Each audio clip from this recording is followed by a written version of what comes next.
Shalom, shalom, très chers téléspectateurs, que Dieu vous bénisse là où vous nous suivez. Bien, vous êtes dans CGC TV, croissez dans la grâce et dans la connaissance télévision avec le pasteur Jimmy Senna. Praise God, alléluia. Bien, très chers téléspectateurs, aujourd'hui je suis venu continuer ma prédication sur la prière de demande. Bien, avant de commencer ma prédication, j'aimerais faire la prière. Éternel Dieu, je bénis ton nom pour cette occasion. Tu m'as donné pour prêcher ta parole à la multitude des gens qui me regardent. Et laisse que ce message, éternel Dieu, puisse transformer la vie de tous ceux qui ont disposé leur cœur, éternel Dieu, pour recevoir ce message. Je te loue, je te bénis parce qu'il n'y a pas un Dieu qui est comme toi. Reçois toute la gloire, reçois tout honneur. Tu es digne d'être adoré, tu es digne d'être exalté. Papa, je bénis ton nom. Merci pour cette opportunité que tu m'as donnée. Reçois toute la gloire au nom de Jésus. Amen. Praise God. Alléluia. Alléluia. Bien, très chers téléspectateurs, comme je vous ai dit, le thème de mon message est intitulé La prière des demandes. Aujourd'hui, c'est la deuxième partie.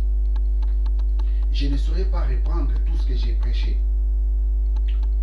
dans la première partie et je vous conseillerais de regarder la première partie pour comprendre la suite de cette prédication.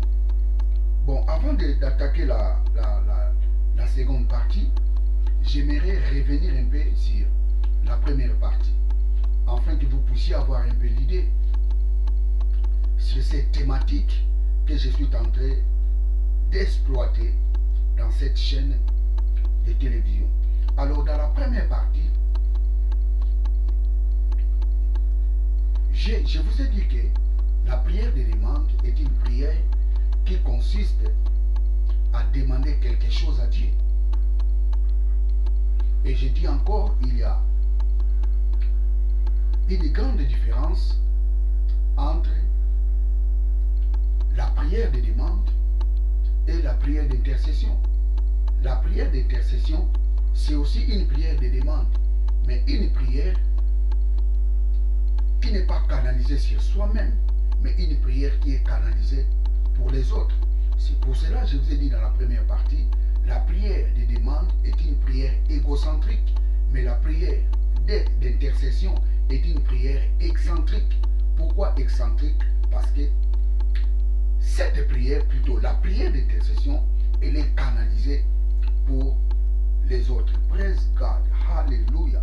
Et je vous ai dit encore, je vous ai donné encore un passage biblique tiré dans l'épître de Jacques. Jacques chapitre 3, plutôt Jacques chapitre 4 verset 3.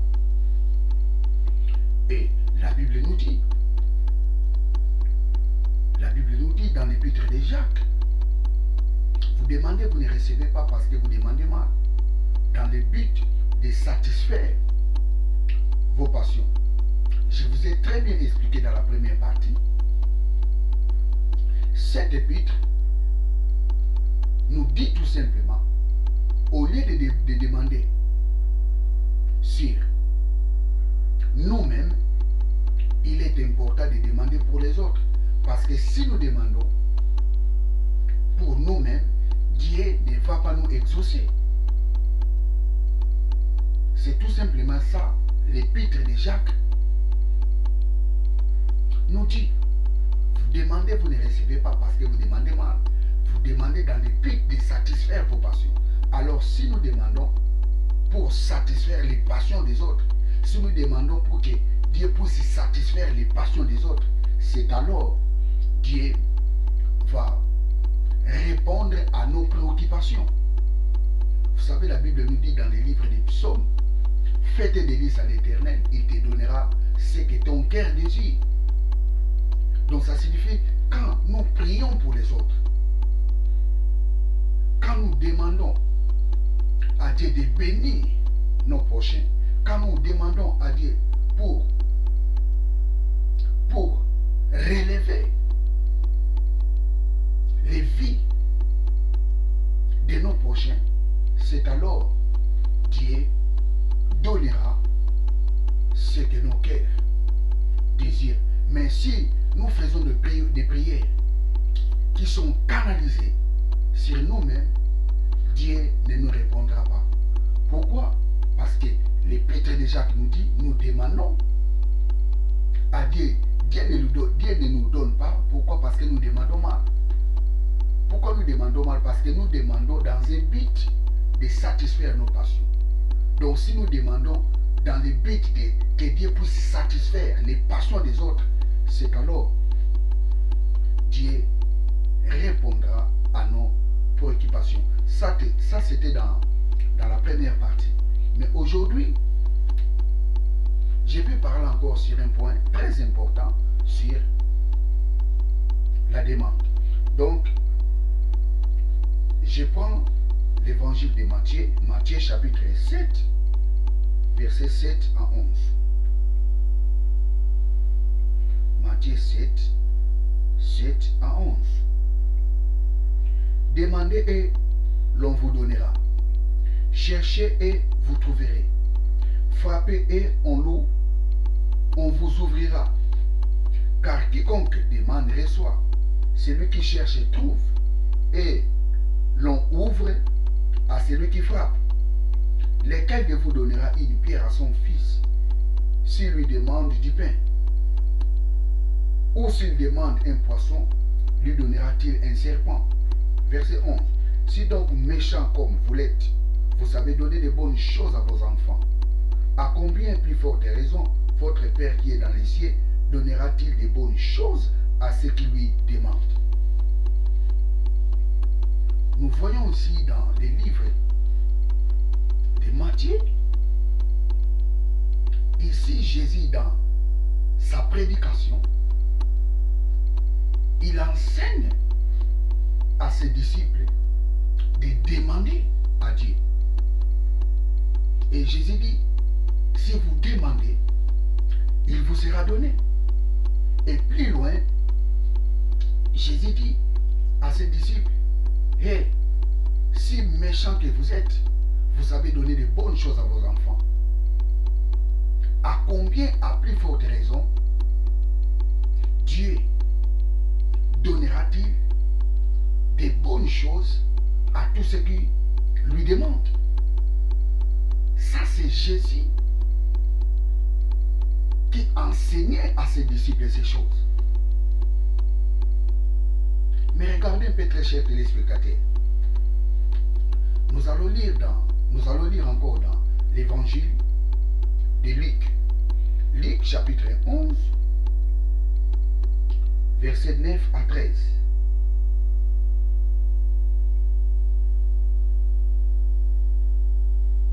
Luc chapitre 11, verset 9 à 13. Demande-moi, je vous dis, et l'on vous donnera. Cherchez et vous trouverez. Frappez et l'on vous ouvrira. Car quiconque demande reçoit. Celui qui cherche trouve. Et l'on ouvre à celui qui frappe. Lequel parmi vous, le Père donnera une pierre à son fils s'il lui demande du pain? Ou s'il demande un poisson, lui donnera-t-il un serpent au lieu du poisson? Ou s'il demande un œuf, lui donnera-t-il un scorpion? Si donc méchant comme vous l'êtes, vous savez donner de bonnes choses à vos enfants, à combien plus forte raison le Père Céleste donnera-t-il le Saint-Esprit à ceux qui le lui demandent? Vous voyez, très chers téléspectateurs, l'évangile de Luc nous montre clairement, ou bien nous explique clairement ce que Matthieu voulait dire sur l'enseignement de Jésus. L'évangile de Saint Matthieu dit, Demandez, il vous sera donné. Vous qui êtes méchants, vous savez donner des bonnes choses à vos enfants. À combien, à plus forte raison, Dieu donnera-t-il des bonnes choses à tous ceux qui les demandent? Les bonnes choses, c'est quoi? Demandez. Quelles sont les bonnes choses Dieu donnera-t-il à ses enfants? Quand Jésus enseignait ces choses, il ne disait pas demandez l'argent, il vous sera donné. Demandez le mariage, il vous sera donné. Demandez la promotion, il vous sera donné. Jésus n'enseignait pas comme ça. Mais Jésus, dans son enseignement, il a dit demandez, il vous sera donné. Et plus loin, Jésus dit vous êtes méchants, vous savez donner des bonnes choses à vos enfants. À combien, à plus forte raison, Dieu donnera les bonnes choses à tous ceux qui les demandent. Alors les bonnes choses, c'est quoi? Les bonnes choses, ce n'est pas l'argent. Les bonnes choses, ce n'est pas les mariages. Les bonnes choses, ce n'est pas les enfants. Les bonnes choses, ce n'est pas les vêtements. Mais Luc nous éclaircit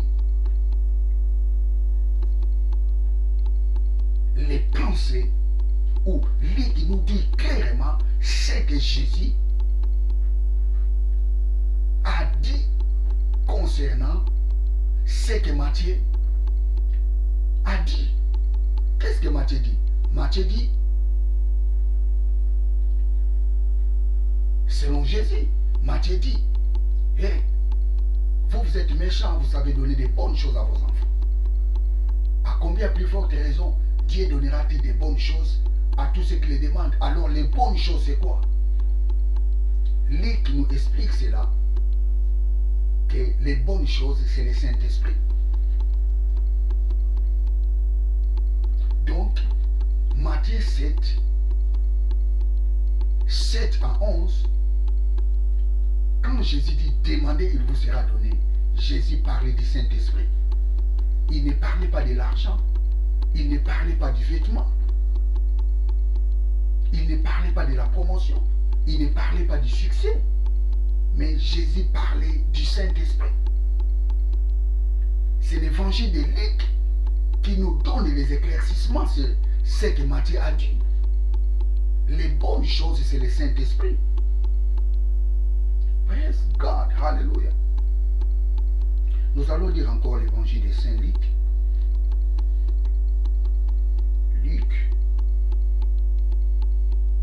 Luc chapitre 11, verset 9 à 13. Nous allons lire les versets 13.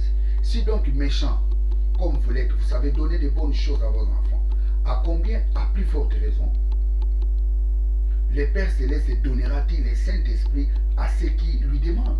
Les bonnes choses, c'est le Saint-Esprit. Praise God, hallelujah. Vous savez, très cher téléspectateur, quelqu'un me dira, mais oui, pasteur, la Bible nous dit de demander le Saint-Esprit. Je vous dis non, très cher téléspectateur. Quand Jésus enseignait ce message, aucun de ses disciples avait le Saint-Esprit. C'est seul Jésus qui avait le Saint-Esprit. Seul Jésus qui avait le Saint-Esprit. Et ce message était valable à l'époque des disciples. Ce message était valable. Jésus enseignait ce message parce qu'aucun de ses disciples avait le Saint-Esprit. Mais écoutez, très chers téléspectateurs, aujourd'hui, nous ne pouvons pas demander le Saint-Esprit. Pourquoi? La Bible nous dit, nous avons été baptisés dans un seul esprit pour former un seul corps. Les jours où nous avons accepté Jésus-Christ comme Seigneur et Sauveur, nous avons été baptisés dans le Saint-Esprit. Notre corps était devenu le temple du Saint-Esprit. Le Saint-Esprit habite en nous. Le Saint-Esprit est en nous. Comment nous allons demander le Saint-Esprit que Dieu nous a déjà donné? c'est vraiment absurde. Je ne peux pas demander la chose que j'ai déjà reçue. Le Saint-Esprit habite en nous. Et vous regarderez dans les Écritures. Après la résurrection de Jésus, aucun des disciples de Jésus a demandé encore le Saint-Esprit à Jésus. Aucun des disciples de Jésus demandait le Saint-Esprit. Aucun. Pourquoi ils ne demandaient pas le Saint-Esprit? Parce que après la résurrection de Jésus, Jésus leur avait donné le Saint-Esprit. Lisez l'évangile de Jean et vous allez voir, Jésus, quand il a ressuscité, quand il a vu ses disciples, il leur avait dit, il recevait le Saint-Esprit. C'était ces jours-là, les disciples ont reçu le Saint-Esprit. Praise God. Nous ne pouvons pas demander le Saint-Esprit. Pourquoi? Parce qu'il habite en nous. Pourquoi? Parce que notre corps est devenu le temple de l'Esprit. Dieu habite en nous par le Saint-Esprit. Nous ne pouvons jamais demander la chose que Dieu nous a déjà donnée. Vous savez, il y a des chansons qui me font très mal quand je l'écoute. Vous allez écouter une chanson, les gens demandent le Saint-Esprit. Je me pose les questions. Mais nous sommes dans la nouvelle alliance ou bien dans l'ancienne alliance. C'était à l'ancienne alliance. Les gens demandaient des choses à Dieu. Nous, dans la nouvelle alliance, nous ne pouvons pas demander des choses à Dieu. Parce que tout est en nous. Tout est en nous. Dieu nous a donné tout en Jésus-Christ. Le problème, c'est de prendre conscience que Dieu t'a donné tout. C'est ça le problème d'aujourd'hui. Les gens n'arrivent pas à prendre conscience que Dieu les a bénis sur toutes sortes de bénédictions spirituelles en Christ Jésus dans les lieux célestes. Les gens n'arrivent pas à comprendre ces choses. La prière des demandes dans la nouvelle alliance n'est pas valable. La prière des demandes était valable dans l'ancienne alliance. Nous sommes dans la nouvelle alliance. La prière des demandes n'est pas valable. Je vous ai montré dans l'épître de Jacques. Vous demandez, vous ne recevez pas parce que vous demandez mal. Vous demandez dans le but de satisfaire vos passions. Je vous ai dit que Jacques voulait dire tout simplement, quand nous demandons sur nous-mêmes, Dieu ne peut pas nous répondre. Donc si nous demandons pour les autres, c'est alors Dieu donnera ce que nos cœurs désirent. Vous savez, dans l'évangile de Matthieu, la Bible nous dit, toutes ces choses, ce sont des païens qui les demandent. Votre Père Céleste savent que vous en avez besoin. Si Dieu sait que nous avons besoin de l'argent, si Dieu sait que nous avons besoin de la nourriture, si Dieu sait que nous avons besoin de la protection, pourquoi nous allons encore lui demander? Il sait. Devenons des intercesseurs, mais non les demandeurs. Devenons les intercesseurs, pas les demandeurs, parce que la prière des demandes n'est pas valable dans la nouvelle alliance. Praise God. Je vous ai montré dans l'évangile de Matthieu, quand Jésus dit demandez, il vous sera donné. Jésus parlait du Saint-Esprit. Il ne parlait pas de l'argent. Il ne parlait pas de la prospérité matérielle. Il parlait de l'Esprit. Vous savez, quand tu as le Saint-Esprit, tu as tout. Quand tu as le Saint-Esprit, tu as tout. Praise God. Hallelujah. La Bible nous dit, mon peuple périsse par faute de connaissance. Nous ne pouvons pas demander la chose que Dieu nous a déjà donnée. Si vous savez donner des bonnes choses à vos enfants, à combien, à plus forte raison, Dieu donnera des bonnes choses à tous ceux qui les demandent. Les bonnes choses, c'est le Saint-Esprit. Lui qui nous explique cela. Les bonnes choses, c'est le Saint-Esprit. Praise God. Hallelujah. Hallelujah. Praise God. Pour terminer, je vais lire encore. Je prends encore un autre passage. C'est dans le livre des Jean, évangile des Jean, Jean chapitre 16. Je lis verset 23, 16-23. Jean 16. Jean chapitre 16, verset 23. Jean 16, 23. En ce jour-là, vous m'interrogerez plus sur rien. En vérité, je vous l'ai dit. Ce que vous demanderez au Père, il vous le donnera. Ce que vous demanderez au Père, il vous le donnera. Quelqu'un me dira, mais pasteur, la Bible nous dit, demandez. Ce que vous demanderez au Père, il vous le donnera. Mais pourquoi tu dis que la prière de demande n'est pas valable dans la nouvelle alliance? Quelqu'un me posera cette question. Je te dirai, écoutez très cher téléspectateur, ce n'est pas dit que quand tu vois le mot demander dans la Bible, et ça signifie que nous devons demander. Avant de demander, il faut lire la Bible et comprendre les contextes du passage. Vous savez, si tu n'es pas dans les contextes, tu es dans les prétextes. Et quand quelqu'un est dans les prétextes, il est dans l'hérésie. Contrairement à celui qui est dans les contextes, il est dans l'orthodoxie de la parole. Praise God, hallelujah.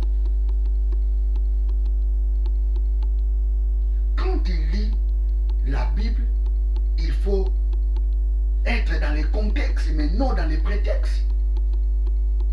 Ce n'est pas comme il y a le mot demander, et ça signifie que nous devons demander à Dieu. Non. Écoutez très cher téléspectateur. Verset 23. En ce jour-là, vous ne m'interrogerez plus sur rien. En vérité, je vous l'ai dit. Ce que vous demanderez au Père, il vous le donnera à mon nom. Nous allons lire encore le verset 26. En ce jour, vous demanderez à mon nom et je vous dis pas que je prierai le Père pour vous. Écoutez, il y a deux choses ici. En ce jour-là et en ce jour. En ce jour-là et en ce jour, deux choses différentes. Le verset, je reprends encore le verset 23. En ce jour-là, vous ne m'interrogerez plus sur rien. En vérité, je vous l'ai dit. Ce que vous demanderez au Père, il vous le donnera à mon nom. En ce jour-là, ici, Jésus parlait. Les jours où le Saint-Esprit viendra. Les jours où il ne sera plus avec ses disciples. Qu'est-ce que Jésus dit? En ce jour-là, vous ne m'interrogerez plus sur rien. Mais tout ce que vous demanderez au Père, à mon nom, il vous le donnera. C'est ça l'enseignement de Jésus. En ce jour-là, pourquoi il a dit comme ça? Le verset 26. En ce jour, vous demanderez à mon nom et je vous donnerai. Je réponds, en ce jour, vous demanderez à mon nom et je ne vous dis pas, je prierai les Pères pour vous. En ce jour, vous demanderez à mon nom. En ce jour, vous savez, quand Jésus était vivant, les disciples adressaient leurs prières à Jésus. Les disciples adressaient leurs prières à Jésus. Les disciples n'adressaient pas leurs prières à Dieu. C'est Jésus qui les a enseigné ces choses. Prenons Jean 14, évangile de Saint Jean. Jean chapitre 14, verset 14.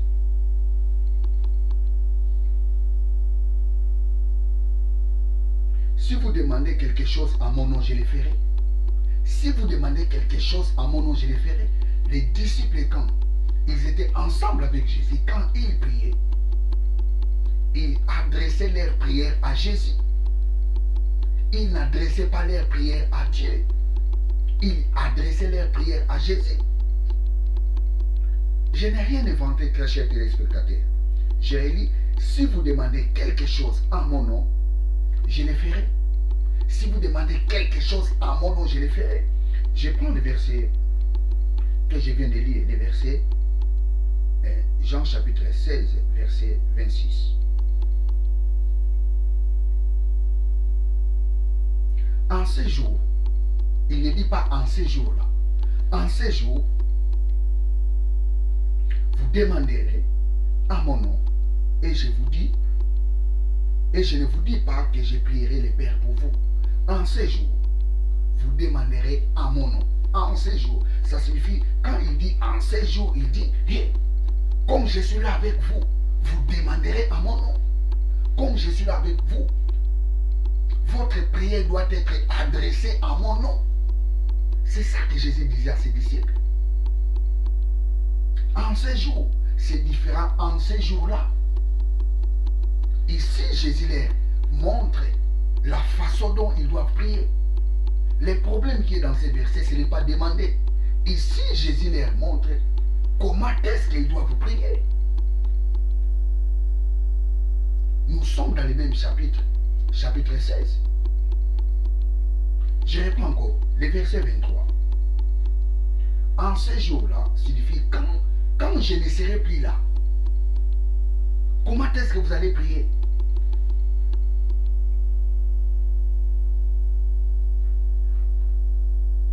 En ces jours-là, vous ne m'interrogerez plus sur rien.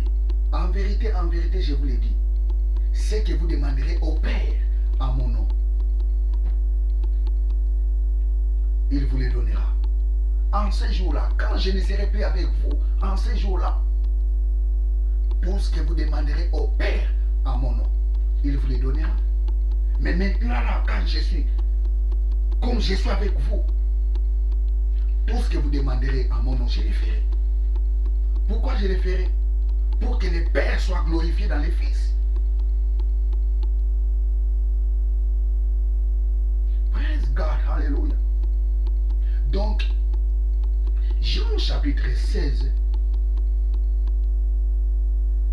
23 jusqu'à 26, les mots demander qui est là-bas, ce n'est pas demander quelque chose, mais les mots demander qui est là-bas nous montre c'est à qui nous devons adresser notre prière.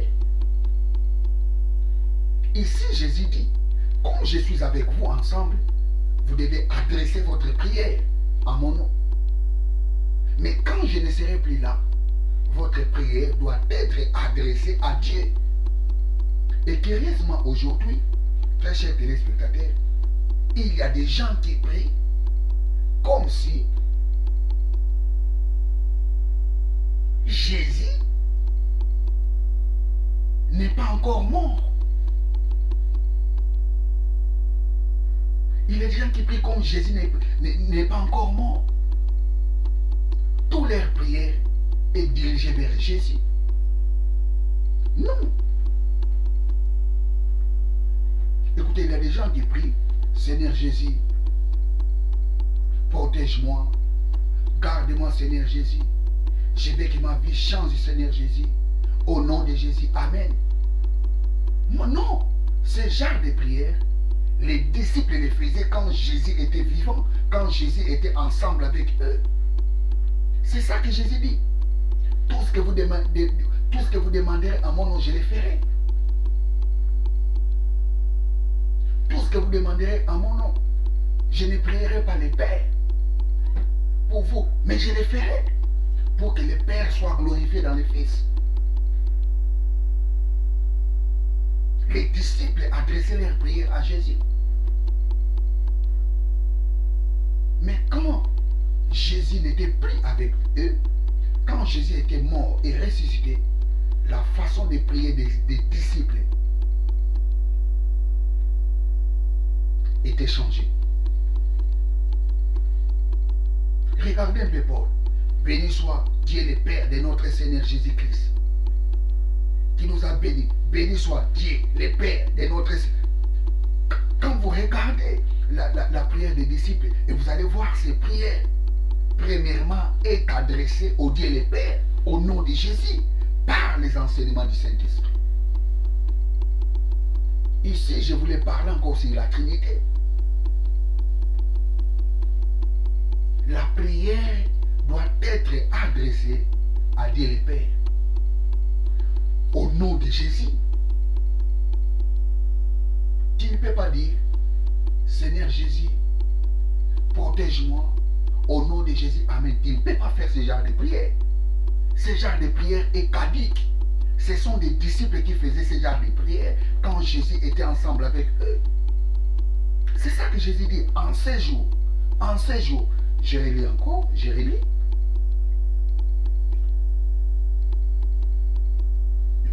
Jean 16, 26.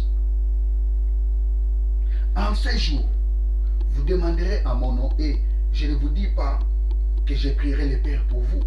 En ces jours, vous demanderez à mon nom. En ces jours. Et regardez le verset Jean 14, 14. Jean 14, 14. Si vous demandez quelque chose, à mon nom, je le ferai. Les disciples adressaient leurs prières à Jésus. Quand Jésus était ensemble avec eux, pendant le ministère de Jésus, les disciples adressaient leurs prières à Jésus. Mais après sa mort et sa résurrection, les disciples n'adressaient plus leurs prières à Jésus. Ils adressaient leurs prières à Dieu le Père. Au nom de Jésus. C'est différent adresser les prières à Dieu le Père au nom de Jésus et adresser les prières au nom de Jésus. Praise God, hallelujah. Donc ici, quand la Bible dit, tout ce que vous demanderez à mon nom, je le ferai. Et comme l'évangile de Jean nous dit, en ces jours-là, tout ce que vous demanderez au Père en mon nom, je le ferai. Et ces passages-là nous montrent tout simplement, ou bien ces passages-là nous montrent comment nous devons prier. Et ces passages nous montrent c'est à qui nous devons adresser notre prière. Les mots demander, ce n'est pas demander quelque chose. Les demander dont Jean parle dans son évangile, dans Jean chapitre 16. Les mots demander, ça signifie tout simplement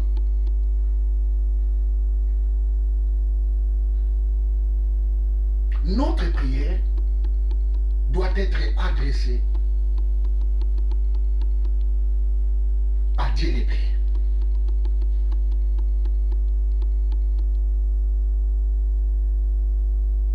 Praise God, hallelujah. Notre prière doit être adressée à Dieu le Père. Ne pensez pas comme il y a les mots demander, alors nous devons demander ce que nous voulons à Dieu. Non, ce n'est pas ça. Ici, Jésus nous parle de deux choses. Des sons vivants, il dit, hey, vous devez me demander des choses. Des sons vivants, c'est ça que Jésus disait. Pendant que je suis vivant, votre prière doit être adressée à moi. Et quand je ne serai plus là, votre prière doit être adressée à Dieu. C'est ça le mot demander qui est ici. Le mot demander qui est ici, ce n'est pas demander, mais le mot demander qui est ici, c'est adresser. Jésus, pendant son ministère, les disciples adressaient leurs prières à lui. Mais après sa mort et sa résurrection, les disciples ont changé leur façon de prier. Ils n'adressaient plus leurs prières à Jésus, mais ils ont commencé à adresser leurs prières à Dieu le Père. Et au nom de Jésus. Bien, très chers téléspectateurs, je suis à la fin de ma prédication. Je n'ai pas encore fini ma prédication et je pense que vous allez encore comprendre la suite de cette prédication. Que Dieu vous bénisse abondamment abonnez-vous massivement dans cette chaîne de télévision. L'objectif de cette chaîne, c'est d'aider les enfants de Dieu, de grandir dans la connaissance, aussi dans la grâce de Dieu. Que Dieu vous bénisse. C'était le pasteur Jimmy Senga. Ciao.